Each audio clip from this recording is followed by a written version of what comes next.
Ill is it to take love from another man's wife. The Volsunga Saga. Let me help you deconstruct your modern philosophy. That quote may seem unrelated, but it will make a lot of sense by the end of this video. Did you know there are over 40 Nordic sagas? Ancient dramas before the genre was even born. Full of victories and great deeds. Heroes and their struggles. Their victories and achievements. The stuff everybody wants to talk about. It's a hyperfixation, really. Look to the Bandamana Saga. Wisdom is welcome, wherever it comes from.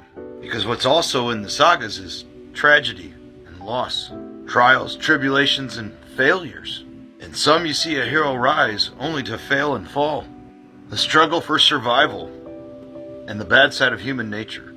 Each tale an epic in its own right as it goes through several generations. The Icelandic sagas come to mind. And if wisdom is welcome wherever it comes from, and if the Norse concept of worthiness is translated into what's written down and remembered beyond us, even your failures are successes because you're still teaching. So, if it's ill to take love from another man's wife, what we would consider in modern times not to be a good deed, and if it's still being sung generation upon generation to this day, teaching us all, it's still adding honor to that family line despite the slight. Our modern concept of honor is flawed. Our modern concept of morality is flawed. Often it's American law or Christian-based. Our ancestors didn't think like that. Nor should you ruin your mental health over such an impossible standard. If not those two concepts, what is the concept of living a worthy life, friend? Because I want to make sure you keep trying. The ancestors were on the struggle bus, just like we are today. They saw wealth and fame as a byproduct of their worthiness. You read the saga, almost everybody's poor in it. There's another old proverb that says it's better to be without money than without honor.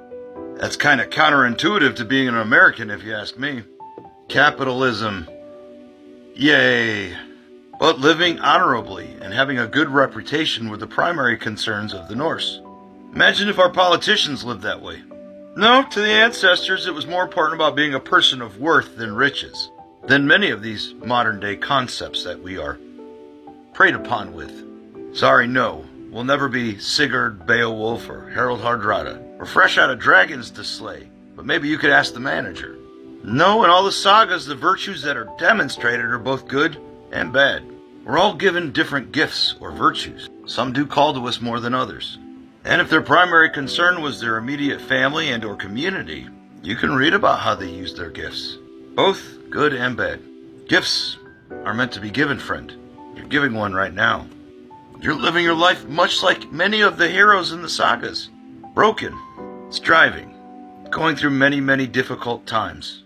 I often wonder what lessons I will teach my family beyond the years that I'm here. Will my great-grandchildren hear about me? Hear about you? Mr. Norseman does the best he can with the gifts he's given. They might be different than yours, but that doesn't mean we both can't do great things in the world. Now, if you'll excuse me, I need to go ask a manager about the dragon in the back. Until next time.